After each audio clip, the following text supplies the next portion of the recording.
All right, today we're going to start lesson 1.4 on distance. The objective for today is to apply the distance formula to find the length of a line segment on a number line and in the coordinate plane. So we got two different kind of applications to do today to work with distance. So first of all, distance on a numbered line. The distance between 2 points on a number line is the length of the segment between the 2 points. Okay, so if I was to have a number line here, point P is at point X sub 1, Q is at point X sub 2. How do I find the distance from P to Q on the number line? We're going to subtract these two coordinates and take their absolute value. Okay, the distance is always positive, guys. So if I go from P to Q, that's a positive distance. Well, if I go from Q to P, that's the exact same distance. One's not positive, one's not negative. It is a positive distance. So you see us use absolute value here. So we're going to take the absolute value of the difference of these two numbers. So x2 minus x1 absolute value, or I could do x1 minus x2 absolute value. So it doesn't matter which one you use first or second in your subtraction, you're going to get the same answer. We take absolute value of it because we want the answer to be positive because distance is always positive. So quick example down here. If I wanted to find the distance from B to E, okay, B is located at -5, E is at 3. So the way we do it is the distance from B to E is the absolute value of -5 minus 3. Now I chose to go -5 minus 3, the difference of those coordinates. I would have gotten the same answer if I went 3 minus -5. You can try that. All right, but let's finish what we got here. -5 minus 3 is really -5 plus -3. That's -8. And the absolute value of -8, remember, this is asking you how far from 0 is -8. It's 8 units. Remember, absolute value is always non-negative. It's always positive here. So the distance from B to E is 8 units. I could have switched the coordinates in my subtraction. I'd still get the same answer. How about the distance from A to D? Well, to find the distance from A to D, we again subtract the coordinates. Okay, I did 1 minus -8. Well, 1 minus -8 plus positive is 9, and the absolute value of 9 is 9. So the distance from A to D is 9. Doesn't matter the order. I subtract them, take the absolute value. Okay, little application of that now. Suppose that P and Q are points on a number line. If PQ is 8, so the distance from P to Q is 8 units, and P lies at the point 2, where could Q be located? If there's more than one location, separate your answer with commas. Okay, so let's take a look first of all at a drawing of it. So here's a number line. Here's 2. This is where P is located.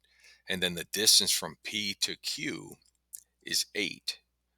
All right, so P to Q is 8. Now, what this does is kind of emphasize the idea of distance.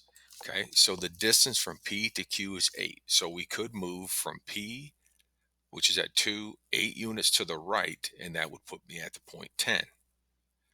And I could go from point P to the left 8 units. That would put me at the point -6. Both of these are answers because both of these are 8 units from 2 to the left to the right. Remember, distance is always non-negative. It's not directional. So the distance between these two is the same as the distance between these two. So the answer here would be -6 and +10. Two different answers because you don't just have to move to the right. You could go to the left as well. Okay, now looking at how we find distance between points in the coordinate plane. Okay, now we're going to first of all look at what happens if they're in the same vertical or horizontal line. Okay, so if that happens, then we can really use the same method we just got done doing because it really is like a number line. Let me show you what I'm talking about. So let's say we're asked to find the distance in the coordinate plane between the points I and J, which is located -3, 4, and 5, 4. Okay, so when you look at I to J, that's on the same horizontal line. That's a straight horizontal line. Okay, since it is a straight horizontal line, then I can find the distance from I to J in this case by subtracting their x coordinates. Their y coordinates are the same. That's what puts them on the same straight horizontal line. So if I want to find I to J, I could just subtract the -3 and the 5. So -3 minus 5 plus negative would be the absolute value of -8. So the distance from I to j is positive 8. I to j is positive 8. I don't have to go through a complicated distance formula because they are on the same horizontal line. Okay. Now, another variation of this question would be whether they just give you the 2 points. So find the distance between these 2 points. What I want you to recognize is they have the same x coordinate now. If they have the same x coordinate, they're on the same vertical line. So the distance between these two is going to be the difference of their y coordinates. Okay. Over here, they had the same x's. So the difference was the distance was the difference of the x coordinates. They had the same y's. So the difference between the x coordinates. Now they have the same x's. So it's the difference between the y coordinate. So if I want to find the distance between these points, I'm going to do 4 minus -6. Remember, it's the difference of the 2 points. So the distance between these 2 points would be 10 units. And if you wanted to, you could sketch a graph, plot the points, and you would see the distance between those two is 10. Now, what happens in the coordinate plane when it's a non-vertical or non-horizontal line? Now we got to use what's called the distance formula. So point P is at x1, y1, and Q is at x2, y2. Then we can find the distance between these 2 points by using this distance formula. You're going to have to write this down and memorize it. You're going to need it. So the distance from P to Q is going to be the square root of x2 minus x1 quantity squared plus y2 minus y1 quantity squared. My x1, y1 are the xy from the first ordered pair. X2, Y2 is the X and Y value from the second ordered pair. That's what that little subscript 2 is. So these two go together, those two. Got to be consistent when we subtract them. Okay. So if I said AB has coordinates 5, 7, and B has coordinates -6, 3, okay, then I could show you now that here are the points. This is the point 5, 7 over 5 up 7. Over -6 down 3, that gives me -6, -3. So we want to find the distance between these 2 points. Now notice you can't count it because you're now on an angle. So you can't just count units. Now you got to calculate it using this concept right here. So the first thing I always do is write this down and then just do a direct substitution. So I'm doing 5 minus -6 quantity squared plus 7 minus -3 quantity squared.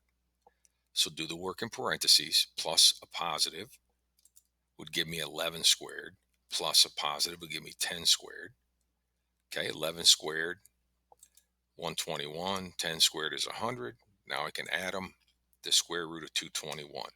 So they're going to ask you to give your answer tonight two ways. One is exact and one is rounded. So here's my exact answer, square root of 221. That is not going to be a whole number when I take the square root of it. In fact, it's going to be this. Okay. And because it's going to be a rounded answer, then we leave it like this for exactness. So this is exact. This is rounded to the nearest hundredth. So this is the one we want for exact answer. This is the one rounded to the nearest hundredth. You'll be asked to do this both ways tonight. Follow the formula. Okay. So that's it for the material. You got to be able to do two things: find the distance along a number line, subtract the coordinates of the points and take their absolute value, or you have to be able to find the distance in the coordinate plane, which is a used distance formula. Okay, so I'll let you get at it. Make sure you take a picture of your homework, the work that goes with it, because there is enough work here to show and to turn in, and get that turned in on the Google Classroom site.